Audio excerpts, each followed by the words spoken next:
പ്രവാസികൾക്ക് വേണ്ടി നാഴികയ്ക്ക് 40 വട്ടം സംസാരിക്കുന്ന UDFും LDFും ഇറാന്റെ അക്രമത്തെ അപലപിക്കാൻ തയ്യാറാവണമെന്ന് BJP സംസ്ഥാന ജനറൽ സെക്രട്ടറി MT രമേശ്.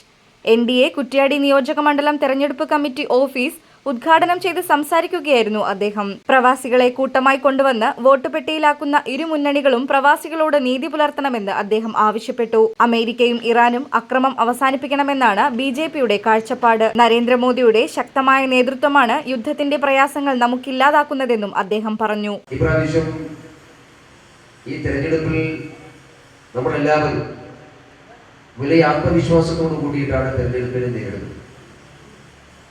കേരളത്തിൽ ഒരു മാറ്റത്തിനുള്ള സമയമായിരിക്കുന്നു എന്ന് നമ്മുടെ രാഷ്ട്രീയ എതിരാളികളായിട്ടുള്ള ആളുകളും അംഗീകരിക്കുകയും സമ്മതിക്കുകയും ചെയ്യുന്ന ഏറ്റവും ആഹ്ലാദകരമായ ഒരു സന്ദർഭമാണ് ഈ തെരഞ്ഞെടുപ്പിന്റെ പശ്ചാത്തലം.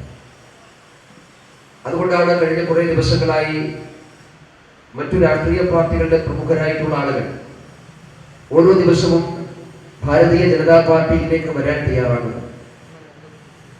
സാധാരണ പാർട്ടിയിലേക്ക് വരുന്നത് ഏറ്റവും താഴെയുള്ള സാധാരണക്കാരായിട്ടുള്ള പ്രവർത്തകർ, CPMന്റെയും കോൺഗ്രസിന്റെയും ഒക്കെ പ്രവർത്തകന്മാർ നമ്മുടെ പാർട്ടിയിലേക്ക് കടന്നു വരാറുണ്ട്. അങ്ങനെ കടന്നു വരുന്ന ആളുകളാണ് നമ്മുടെ പാർട്ടിയുടെ ഏറ്റവും പ്രധാനപ്പെട്ട ജീവനാഡിയായിട്ട് മാറിയിട്ടുള്ളത്. പക്ഷെ പ്രമുഖരായിട്ടുള്ള നേതാക്കന്മാരൊക്കെ പലപ്പോഴും നമ്മുടെ പാർട്ടിയിലേക്ക് വരാൻ മടിക്കാറുണ്ടായിരുന്നു. അതിന്റെ ഒരു പ്രധാനപ്പെട്ട കാരണം അവരുടെ രാഷ്ട്രീയ പാർട്ടി ഉപേക്ഷിച്ച് BJPയിലേക്ക് വന്നാൽ രാഷ്ട്രീയമായിട്ട് അവർക്ക് നിലനിൽപ്പുണ്ടാകുമോ എന്നുള്ള സംശയമാണ് അത്തരം ആളുകളെ വരാൻ പലപ്പോഴും തടസ്സപ്പെടുത്തിയത്. ആഗ്രഹമില്ലാഞ്ഞിട്ടല്ല, BJPയിലേക്ക് വരാൻ ആഗ്രഹമുള്ള ധാരാളം നേതാക്കന്മാർ ഇന്നും കേരളത്തിലെ എല്ലാ രാഷ്ട്രീയ പാർട്ടികളിലും ഉണ്ട്. വ്യക്തിപരമായി സംസാരിക്കുമ്പോഴും സ്വകാര്യമായി സംസാരിക്കുമ്പോഴും ഒക്കെ നരേന്ദ്രമോദിയോട് ആഭിമുഖ്യപ്പെടുത്തുന്ന, നരേന്ദ്രമോദിയുടെ നിലപാടുകളാണ് ശരി എന്ന് പറയുന്ന, BJPയുടെ നിലപാടുകളാണ് ശരി എന്ന് പറയുന്ന ധാരാളം നേതാക്കന്മാർ നമ്മുടെ കേരളത്തിലുണ്ട്. കോൺഗ്രസിലുമുണ്ട്, CPMലുമുണ്ട്, എല്ലാ പാർട്ടിയിലുമുണ്ട്. അവരൊക്കെ നാം സ്വാഗതം ചെയ്യുമ്പോൾ അവർക്ക് എപ്പോഴും ഉണ്ടാകുന്ന ഒരു ആശങ്ക, അങ്ങനെ BJPയിലേക്ക് വന്നാൽ അവരുടെ രാഷ്ട്രീയ നിലനിൽപ്പ് അപകടത്തിലാകും, അവർക്ക് പിന്നെ മത്സരിച്ച് ജയിക്കാൻ സാധിക്കില്ല. അങ്ങനെയൊക്കെയുള്ള ആശങ്കയുള്ളത് കൊണ്ടാണ് പലരും വരാൻ പഠിക്കുന്നത്. പക്ഷെ കഴിഞ്ഞ കുറച്ചു കാലങ്ങളായി അത്തരം ആശങ്കകൾ കേരളത്തിൽ അടിസ്ഥാനമില്ല എന്ന് അവർക്ക് സ്വയം ബോധ്യപ്പെട്ടതിന്റെ കൂടി അടിസ്ഥാനത്തിലാണ് CPMന്റെയും കോൺഗ്രസിന്റെയും പ്രമുഖരായിട്ടുള്ള ആളുകൾ, MLAമാരായിട്ടുള്ള ആളുകൾ, മന്ത്രിമാരായിട്ടുള്ള ആളുകൾ, ദീർഘകാലം പഞ്ചായത്ത് പ്രസിഡന്റുമാരായിട്ടുള്ളവർ, ജില്ലാ പഞ്ചായത്ത് മെമ്പർമാരായിട്ടുള്ളവർ, ജില്ലാ പഞ്ചായത്തിന്റെ പ്രസിഡന്റുമാരായിട്ടുള്ളവർ, അങ്ങനെയൊക്കെയുള്ള CPMന്റെയും കോൺഗ്രസിന്റെയും ഒക്കെ പ്രമുഖരായിട്ടുള്ള നേതാക്കന്മാർ ഈ കഴിഞ്ഞ ഒരു മാസക്കാലത്തിനിടയിൽ ഒരുപാട് പേർ BJPയിലേക്ക് വരാൻ തയ്യാറായ സാഹചര്യം നമ്മുടെ മുന്നിലുണ്ട്. അത് കേരളത്തിൽ ഭാരതീയ ജനതാ പാർട്ടി ഒരു സ്വീകാര്യതയുള്ള പാർട്ടിയാണ്, വിജയിക്കാൻ സാധിക്കുന്ന പാർട്ടിയാണ്. കേരളത്തിലെ രണ്ട് മുന്നണികൾക്കും ബദലായിട്ട് ഉയർന്നു വരാനും കേരളത്തിന്റെ അധികാരം കൈയാളാനും സാധിക്കുന്ന ഒരു പാർട്ടിയാണ് ഭാരതീയ ജനതാ പാർട്ടി എന്നുള്ള വിശ്വാസ്യത നമ്മുടെ സാമാന്യ സമൂഹത്തിന്റെ മനസ്സിലുള്ളത് കൊണ്ടാണ്. PP മുരളി മാസ്റ്റർ അധ്യക്ഷനായി. നിങ്ങളുടെയും എന്റെയും കുട്ടികൾ സുരക്ഷിതരല്ല. കേരളത്തെ സുരക്ഷിത സ്ഥാനത്തേക്ക് എത്തിക്കാൻ വേണ്ടിയിട്ട് നമുക്ക് സാധിക്കണം. നാം ഒരുമിച്ച് പോരാടിയാൽ, പ്രവർത്തിച്ചാൽ അത് സാധിക്കുമെന്നുള്ളത് തർക്കമില്ലാത്ത കാര്യം തന്നെയാണ്.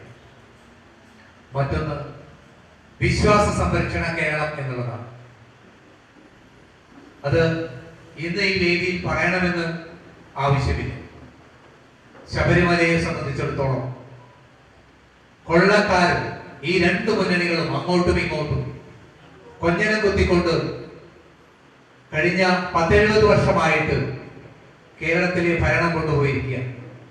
നമ്മുടെ പ്രത്യേകിച്ച് കേരളത്തിലെ ഹൈന്ദവ സമൂഹത്തെ സംബന്ധിച്ചിടത്തോളം ഏറ്റവും ആരാധനാമൂർത്തിയായിട്ടുള്ള ഭഗവാൻ അയ്യപ്പന്റെ എല്ലാ കാര്യങ്ങളും, ഞാൻ ഓരോന്നോരോന്നായിട്ട് പറയുന്നില്ല, കട്ടെടുത്തുകൊണ്ട് ഇതിന് കൃത്യമായിട്ട് ഒരു കണക്കില്ലാതെ, അത് LDF ആയാലും, LDFന്റെ കാലത്തുള്ള ബോർഡായാലും UDFന്റെ കാലത്തുള്ള ബോർഡായാലും, അതിൽ രണ്ടുപേരും ഒരേ നാണയത്തിന്റെ രണ്ടു വശങ്ങളായിട്ടാണ് നമുക്ക് കാണാൻ സാധിക്കുന്നത്. ഈ ഒരു സാഹചര്യത്തിലാണ് ഭാരതീയ ജനതാ പാർട്ടി കേരളത്തിൽ നിയമസഭാ തെരഞ്ഞെടുപ്പിലേക്ക് ഒരുങ്ങുന്നത്. അതുകൊണ്ട് തന്നെയാണ് കേരളത്തിലെ ജനങ്ങളെ സംബന്ധിച്ചിടത്തോളം നമ്മെ ജയിപ്പിക്കാൻ തയ്യാറാണ്. അതിന്റെ സൂചന തന്നെയാണ് തദ്ദേശ സ്വയംഭരണ സ്ഥാപനങ്ങളിലേക്കുള്ള തെരഞ്ഞെടുപ്പിൽ നാം കണ്ടത്. കേരളത്തിൽ അങ്ങോളം ഇങ്ങോളം എല്ലാ ഒട്ടുമിക്ക പഞ്ചായത്തുകളിലും, അത് മുനിസിപ്പാലിറ്റിയിലായാലും കോർപ്പറേഷനിലായാലും, നമുക്ക് നമ്മുടെ സാന്നിധ്യം ഉണ്ടാക്കാൻ നമുക്ക് സാധിച്ചു. ഏറ്റവും ഒടുവിലായിട്ട് കേരളത്തിന്റെ തലസ്ഥാന നഗരി അനന്തപുരി നമുക്ക് നമ്മുടെ മേയർ, നമുക്ക് നമ്മുടെ കോർപ്പറേഷൻ, തിരുവനന്തപുരം കോർപ്പറേഷൻ നാം ആണ് ഭരിച്ചിരിക്കുന്നത്. ഈ ഒരു അലയൊടി കേരളത്തിൽ അങ്ങോളമുണ്ട്. സ്ഥാനാർത്ഥിയും BJP ജില്ലാ പ്രസിഡന്റുമായ CR പ്രഫുൽകൃഷ്ണൻ മുഖ്യപ്രഭാഷണം നടത്തി. NDA കുറ്റ്യാടി മണ്ഡലം സ്ഥാനാർത്ഥി Ramadas Manaleri, advocate K Dileep, Vipin Chandran, Prabhakaran, Prabhesh Ponnakkari, TP Rajesh, PK Achuthan, VK Jayan, MK Rajeesh, Peettakkandi Chandran, RK Sankaran, TV Bharathan എന്നിവർ സംസാരിച്ചു.